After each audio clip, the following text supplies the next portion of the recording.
ఆత్మ అంటే నీకు తెలిసిందా? అన్నీ నీకు తెలిసాయా? మొత్తం క్యాపిటలిజం అంతా, కమ్యూనిజం అంతా నీకు తెలిసిపోయిందా? ఏదో పుస్తకాలు చదువుతున్నాం, మాట్లాడుతున్నాం. హ్మ్. అలాగే దీన్ని కూడా మాట్లాడొచ్చు కదా! అదే కదా! ఆ మాట సూటిగా మనం ఇది ముఖ్యం, హ్మ్. మిగిలినయేనున్న దండగ. హ్మ్. మానవ సంబంధాలన్నీ అవసరాల మీద ఆధారపడ్డాయి. ఆర్థికత కూడా ఒక అవసరం. హ్మ్. ఇప్పుడు తల్లి ఇందాక రోడ్డు ప్రమాదంలో చనిపోయిన కొడుకు గురించి బాధపడుతుంది చూడండి. హ్మ్. అది కూడా ఒక అవసరమే నన్నడిగితే. ఎందుకంటే హ్మ్. ప్రేమ బంధం ఏర్పడింది. ఇంకో కొడుకు ఎవరో పక్కింటి ఆవిడ కొడుకు చనిపోతే ఆవిడ ఏడవదు ఉంటుంది. కదా! ఊరికే అయ్యో! అమ్మా అంటుంది. అంతే. అంతే కదా! అంతే. ఇక్కడెందుకు ఒక అవసరం ఉంది. ఈ అవసరాన్ని గురి చూడు ముందు. హ్మ్. ఆ అవసరం నీ అవసరం కాకూడదు, నువ్వు బతకడం. అవతల వాడి అవసరం కావాలి.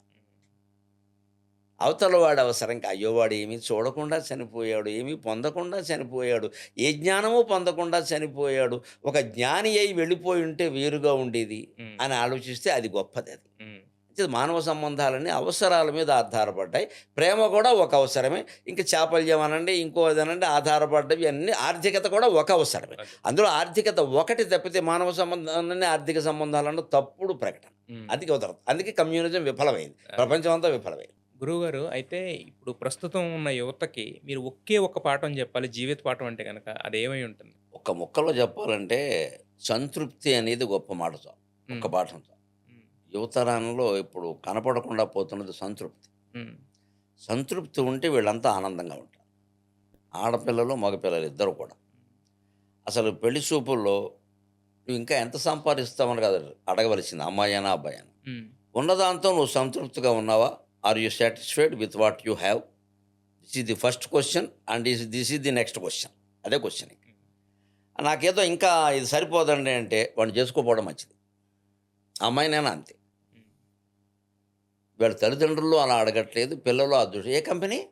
ఎంత ప్యాకేజ్? ఇంకొంచెం మంచి కంపెనీ చూసుకోవాల్సింది. ఏంటి ఏమన్నా మంచి కంపెనీ అంటే మంచి ఆటోనా? మంచి బస్సా? అంత తేలిగ్గా ఉందండి ఉద్యోగం. ఇప్పుడు మంచి కంపెనీ చూసుకొని బాగా పైకెదిగి నెలకి 2,00,000, 3,00,000 జీతంతో ఉండగా తీసి పారేస్తున్నారు. హ్మ్. ఏది మంచి కంపెనీ? ఎవరు చెప్తారు ఇది? చెప్పలేరు. అంతకంటే చెప్పలేరు గురుగారు.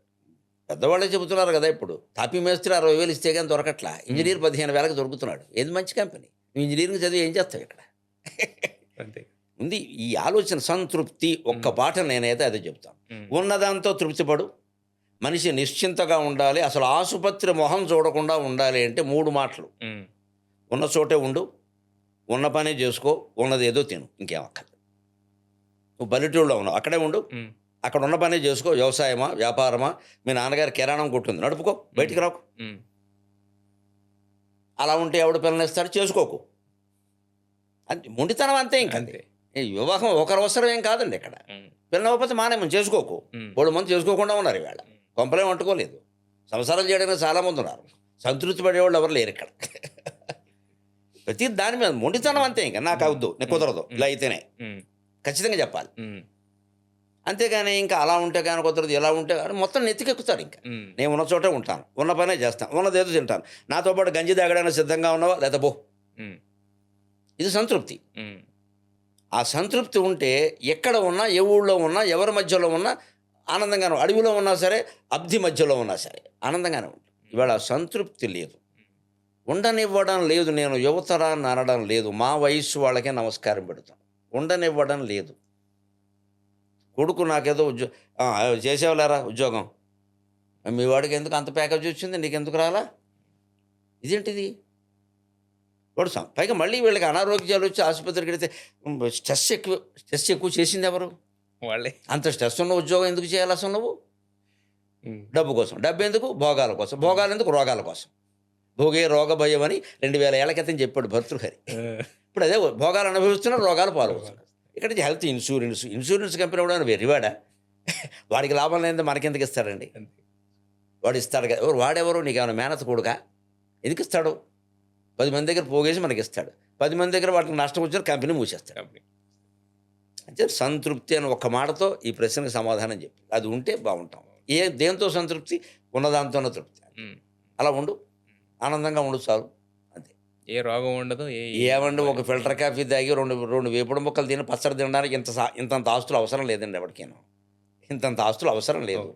16 పదార్థాలు పెట్టుకుంటున్నారు. అందులో అన్నీ వదిలేస్తున్నారు. హ్మ్. గురుగారు అయితే ఇప్పుడు ఈ మధ్యన ఎక్కువగా ధ్యానం అని, యోగా అని వేద పఠనం అని రకరకాల దారిలో అనుసరిస్తున్నారు కదా! సో, వీట్లి వలన ఎలా మారుతుందంటారు యువతరానికి కావాల్సిన వేద ఈ పఠనం కొంచెం వీటికంటే భిన్నమైంది. హ్మ్. వేద పఠనం అందరికి సంబంధించింది కాదు. హ్మ్. అందరూ చేసేది కాదు. హ్మ్. అందరూ చేయగలిగింది కాదు. అది పక్కనెట్టండి. దానికి కొంత దాని ఆసక్తి ఉండాలి. ఆ శక్తి కూడా ఉండాలి. అది హ్మ్. సరే వారు మహానుభావులు. హ్మ్. ధ్యానం, యోగం అనే విషయంలో అందరికి అవసరమే. హ్మ్. చాలా ఉపయోగపడుతుంది.